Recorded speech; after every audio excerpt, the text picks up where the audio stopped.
thank you. As you guys can see, I am recording. I have to do this presentation for the finishing of my master's. I'll be done in a couple of weeks, so thank you for letting me teach your class. So we're going to go over entero medication administration, and the first thing that we're going to go over are the 5 or 6 rights.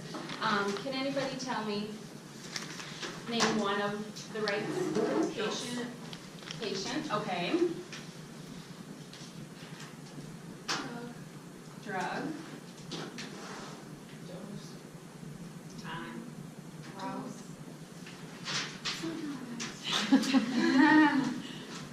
Documentation. And documentation. Okay.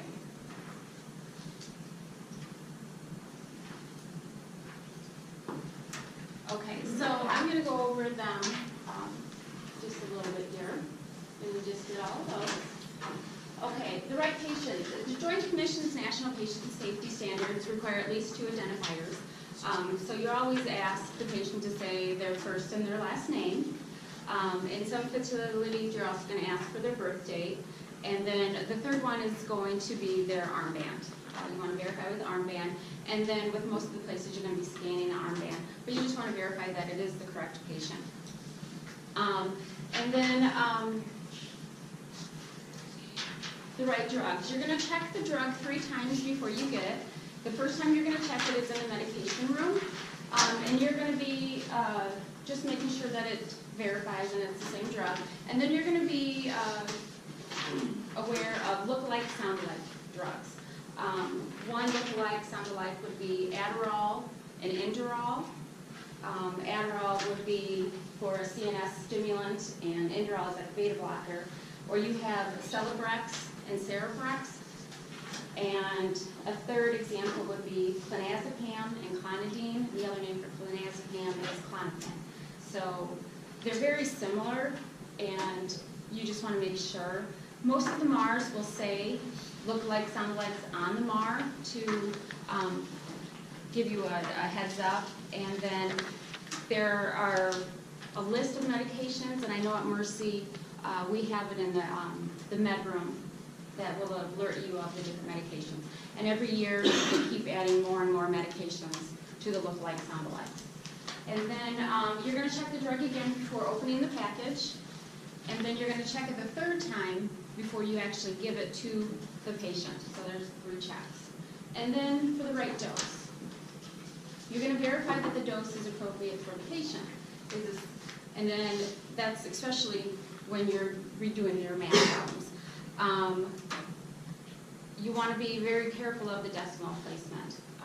That's why we don't do 2.0 milligrams. We'll just do a 2 versus a 0.2 milligrams. If you mess that up, you could really cause the patient some harm. So you always want to recheck your math. And another good thing for the math calculations, even though we have the computer systems, I give chemotherapy, and we have to verify that with 2 special RNs, and the medication was wrong. It was sent up from pharmacy incorrect. So you always have to be leery of what you're giving and the amount that you're giving. And then there's special patient variables. If you're giving an antihypertensive, you always have to check your blood pressure beforehand. If you're giving insulin, you need to know what their blood sugars are before you give that insulin. And anytime you're giving anything digitalis, you're going to check a heart rate. Usually the apical is what they recommend for a full minute before you give any type of medication for that. So, what kind of drug was that for the apical? Digitalis. The other name would be digoxin. So you want to check their heart rate. What is that? For their heart. So if their heart rate is too low, you don't want to give that medication. So just like if their blood pressure is low, that's why you want to check before you give any antihypertensive. Okay, and then we have the right route. All medications have to have a route. If you have an order that does not have a route, you always have to call the physician and verify. Don't assume the route. And then liquid medications. Sometimes they will come up into a syringe from pharmacy. You just have to verify that you're given it orally and not IV. Or A medication, it could be given IM or IV, or it could be an epidural route or an IV route. So you always have to check the route of the medication. And then you have to be mindful of the particulars of each drug. Can the drug be crushed? Can it not be crushed? If it's IM, can you definitely give that IM, or is it sub-Q? And then the right time. The right time, you have a half hour before and a half hour to give the medication. So if the dose is due at 9 o'clock, you have 8:30 to 9:30 to give the medication. As you progress through the nursing program and start doing more and more things on your own, you might be with the nurses to give the medication. And like at Mercy, our policy is we have an hour before to an hour after. So we have until 8 o'clock until 10 o'clock. You guys do not. So just be leery. You have a half hour before and a half hour after the time of the medication. And then PRN medications as needed.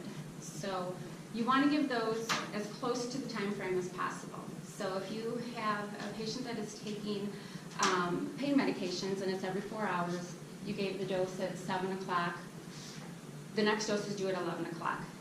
Do not give it at 10:30. Do not give it at, you have to give it as close to the time frame as possible. Within a few minutes, 10 minutes is good, but we don't try to give anything earlier than that. Especially with pain medications, the patients kind of start setting their watches to it, and if you start going by a half hour, then they're going to start getting their medications more frequently than what is. So you have to give it as close to the time frame as possible.